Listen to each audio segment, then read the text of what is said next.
안녕하세요. 하와이 데저텍입니다. 5분 안에 끝나지 않는 5분 컷, 하루 5분으로 갓생살기. 오늘은 도널드 밀러의 되는 사람에 담겨있는 내용 중에서 여러분들과 함께 생각해보고 싶은 부분을 말씀드리고자 합니다. 이 책의 저자 도널드 밀러는 인생의 모든 스토리에는 우리가 잘 아는 소설이나 영화와 같이 4종류의 주요 캐릭터가 등장한다고 하는데요. 무기력에 빠져 멈춰버린 패배자, 매사에 부정적이고 화가 가득한 빌런, 변화를 꿈꾸고 이루어내는 히어로를 돕는 조력자, 이렇게 4가지 캐릭터입니다. 저자는 스스로 오랜 시간 패배자 캐릭터로 살아왔다고 해요. 그리고 이 패배자 마인드는 저자의 삶에 엄청나게 부정적인 영향을 미쳤다고 합니다. 저자는 자기 스스로가 싫었다고 해요.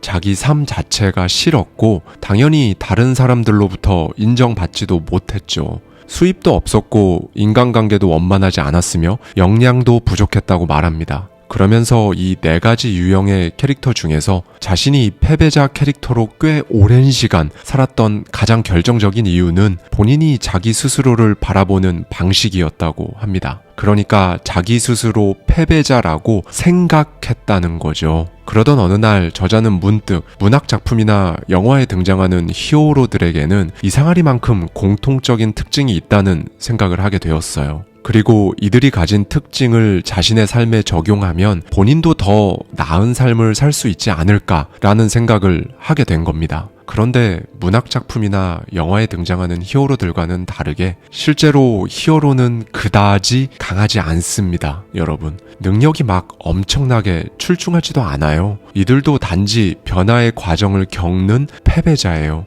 이 부분에 대해 조금 더 자세히 말씀드려 보도록 하겠습니다. 일단은 우리 삶이 하나의 스토리라고 생각해 보는 겁니다. 그런데 너무나 당연하게도 좋은 스토리를 쓰려면 노력이 필요하겠죠. 좋든 싫든 우리 삶이 한 편의 스토리라고 한다면 시작이 있고 중간이 있고 그리고 끝이 있을 겁니다. 그리고 여러분 스토리의 저자는 바로 여러분이에요. 여러분의 스토리는 여러분이 쓰고, 그러니까 당연히 이 스토리를 의미 있게 만들어야 할 책임도 전적으로 여러분에게 있는 겁니다. 그리고 바로 이 부분이 저자가 살면서 깨달은 단 하나의 위대한 패러다임이라고 하죠. 여기에서 스토리의 책임이 우리에게 있다는 저자의 이 말이 의미하는 것은 무엇일까요? 운명이나 팔자 때문에 삶이 불안한 게 아니라 작가가 글을 제대로 못 써서 그런 거라면, 그런데 그 작가가 바로 여러분 자신이라는 뜻일 겁니다. 이렇게 되면 누구를 탓할 수가 없습니다. 책임이 여러분에게 있다는 말은 희극, 비극, 코미디, 미스테리, 호러, 스릴러와 같이 이 스토리의 장르와 내용을 결정해 버릴 수 있는 힘도 여러분에게 있다는 것이 되죠. 그리고 저자는 이렇게 내가 내 삶의 작가라는 믿음은 살아가는데 정말 엄청난 도움이 된다고 강조합니다. 이 4개의 캐릭터, 그러니까 패배자, 빌런, 히어로, 조력자를 간단히 하나씩 살펴볼까요? 먼저 패배자 캐릭터입니다. 실제로 이 캐릭터는 굉장히 흔합니다. 다들 패배자로 사는 듯한 사람을 주변에 한두 명쯤은 알고 계실 거예요. 그만큼 많다는 겁니다. 그리고 어쩌면 안타깝게도 이 영상을 보고 계신 여러분이 이 캐릭터일지도 모르죠. 그런데 이걸 꼭 아셔야 합니다. 어찌되었든 간에 결국 스토리를 만드는 건 히어로예요. 패배자는 스토리를 이끌어가지 못합니다. 저의 인생이고 여러분의 인생인데 이끌어가지 못한다는 건 아무리 생각해도 조금 이상해요. 그렇다고 이 캐릭터를 맡는 게 히어로 캐릭터를 맡는 것보다 더 쉬운 것도 아닙니다. 저자도 똑같은 부분을 말해주는데요. 너무 많은 사람들이 패배자 역할을 수행하는데 너무 많은 에너지를 쏟은 탓에 삶에 그 어떤 발전도 없다고 합니다. 저자 스스로도 과거에 그랬었다고 하고요. 무언가를 시작할 시도조차 하지 않았다고 합니다. 패배자라는 생각에 갇혀 자신보다 똑똑하고 경험이 많은 사람들이나 작가가 될 수 있다고 믿었다고 하는데요. 그러니까 과거의 저자는 운명이 미리 작가가 될 사람을 결정한다고, 작가가 될 사람들은 따로 있다고 믿었고, 운명은 자신의 편이 아니니까 아무리 해봤자 결국 안 될 거라고 생각했다고 합니다. 여러분, 결국 저자가 말하는 이 패배자 캐릭터로 삶을 살아가는 것도 에너지가 필요한 거예요. 다만 패배자 에너지는 자신이 아무것도 할 수 없고 불행하다는 믿음에서 생겨납니다. 다음은 빌런입니다. 저자는 패배자와 마찬가지로 빌런 에너지를 발산할 때 이 인생이라는 스토리는 망가진다고 강조하는데요. 마찬가지로 실제 과거의 자신이 패배자 캐릭터에서 한 발 더 나아가 빌런 캐릭터로까지 살아봤었기 때문이라고 합니다. 과거의 저자는 인생이 잘 풀리지 않아 화가 났고 질투심과 열등감 때문에 주변 사람들에게 못되게 굴었다고 해요. 그리고 자기 스스로가 너무도 작게 느껴져서 다른 사람들을 더 작게 만들어야 자신이 커진다고 믿었다고 합니다. 다른 사람을 깎아내리려고 애쓰는 것, 이 부분이 바로 빌런의 가장 큰 특징입니다. 그리고 흥미로운 점은 알고 보면 히어로와 빌런은 비슷한 사연을 갖고 있는 경우가 많다는 거예요. 처음엔 둘 다 패배자로 시작합니다. 정말 많은 시련을 겪으며 자라죠. 그런데 히어로는 시련을 겪으며 성장합니다. 다른 사람들이 자신과 같은 고통을 겪지 않도록 도와주려고 애쓰죠. 반면에 빌런은 자신을 그렇게 만든 세상에 복수를 도모합니다. 이 부분이 바로 히어로와 빌런이 갈리는 지점이에요. 히어로와 빌런은 시련에 반응하는 방식이 다른 겁니다. 그리고 저자는 사실 우리가 발산하는 에너지는 연속적이라고 합니다. 빌런의 이런 대처 전략을 습득해 이걸 계속 사용하며 살아가다 보면 악마가 되기 쉽다고 해요. 빌런은 스토리의 큰 부분을 차지하고 매우 위협적인 존재로 자신과 사람들의 뇌리에 남을 수는 있지만 결국 주인공은 아닙니다. 굉장히 센 힘과 권력, 온갖 위협적인 요소에도 불구하고 그저 히어로를 돋보이게 만들 뿐이죠. 이제 히어로입니다. 너무나 당연한 것이지만 그 어떤 스토리에서도 그 어떤 인생에서도 히어로가 단호한 조치를 내리고 희망 쪽으로 대응하면 그 스토리는 일단 흥미로워지기 시작합니다. 저자는 나 역시 히어로로 에너지를 발산해 내 삶을 구하고 삶의 질을 높일 수 있었다라고 하는데요. 패배자에서 출발해 빌런으로 살아가던 저자는 도대체 어떻게 히어로 캐릭터로 살아가게 되었을까요? 결국 정체성의 문제라고 저자는 강조합니다. 운명이 햇살을 비추거나 비를 내리게 할진 몰라도 정체성까지 지정하지는 못하죠. 정체성은 우리가 정하는 것이고 이 결정이 스토리를 결정합니다. 그러니까 내 삶이 운명의 손에 달리지 않았다는 사실을 깨닫는 것이 가장 먼저 이루어져야 하는 부분이라는 거예요.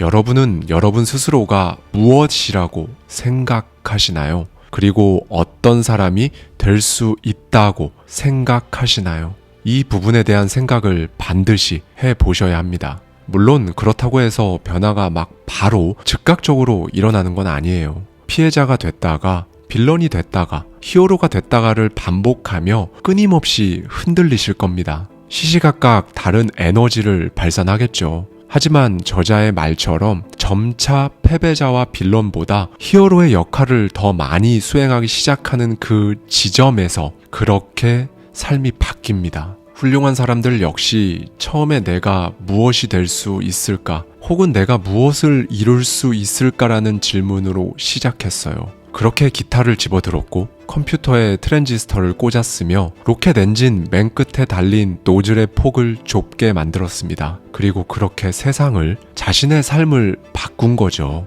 이제 히어로를 돕는 조력자입니다. 여러분, 사실 히어로는 패배자 다음으로 약한 캐릭터예요. 히어로가 처음부터 방법을 막 다 아는 것도 아니고 약점도 많고 변화도 필요합니다. 그래서 작가는 히어로를 돕기 위해 옆에 조력자를 붙여주죠. 저자 역시 자신이 작가가 되는데 필요한 대부분의 도움을 조력자를 통해 얻었다고 합니다. 그리고 그 조력자는 바로 서점이었다고 하고요. 저 역시 이 부분에서 정말 격공했습니다. 조력자가 히어로에게 도움을 줄 수 있는 이유는 다른 게 아니에요. 보통 조력자들을 보면 히어로가 갖고 있지 못한 경험을 지니고 있습니다. 책 속 저자들에게는 저와 여러분이 아직 갖지 못한 정말 수많은 경험들이 들어있죠. 제 개인적으로 정말 공감이 되었던 부분입니다. 네, 이렇게 우리 각자의 삶에서 볼 수 있는 총 4가지의 캐릭터들에 대해 자세히 알아봤는데요. 그럼 이쯤에서 이런 의문이 드실 수 있을 겁니다. 그럼 그 4개의 캐릭터 중에서 하나를 고르는 건 어떻게 하면 되는 거지? 라는 부분이죠.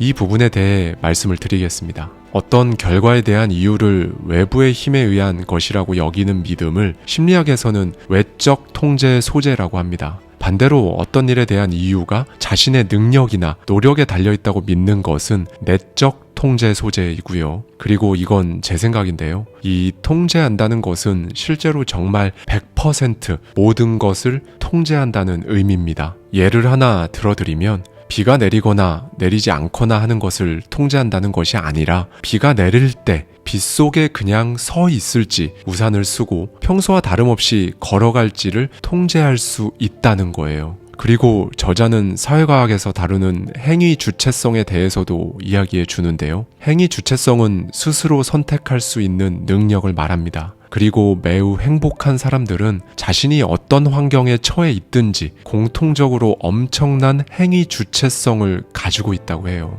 결국 상황에 제가 여러분이 어떻게 반응하느냐가 삶이라는 스토리 전개를 100% 결정 짓는다는 겁니다. 이 부분에 대한 저자의 생각을 잠시 들어보시죠. 과거를 잘 더듬어 보면 자신이 행위 주체성을 언제 저버렸는지 알 수 있다. 나는 행위 주체성을 꽤 어렸을 때부터 포기했다. 2살 때 아버지가 우리 곁을 떠났고 어머니는 일터로 나가셨다. 대학을 나오지 않은 어머니는 정유 공장에서 보조로 일하셨다. 어머니가 아침 일찍 일을 나가면 누나와 나는 꿰맨 옷을 입고 걸어서 학교에 갔다. 나는 음식을 먹으며 외로움을 달랬고 특히 설탕이 든 것이면 무엇이든 먹었다. 결국 학교에서 가장 뚱뚱한 아이가 되었다. 그러다 보니 놀이터에 나가면 괴롭힘을 받기 일쑤였다. 괴롭힘을 당할 땐 2가지 방법이 있다. 맞서 싸우거나 바닥에 엎드려 죽은 척 하거나. 나는 후자를 택했고 그 선택은 대체로 효과가 있었다. 아무것도 하지 않으면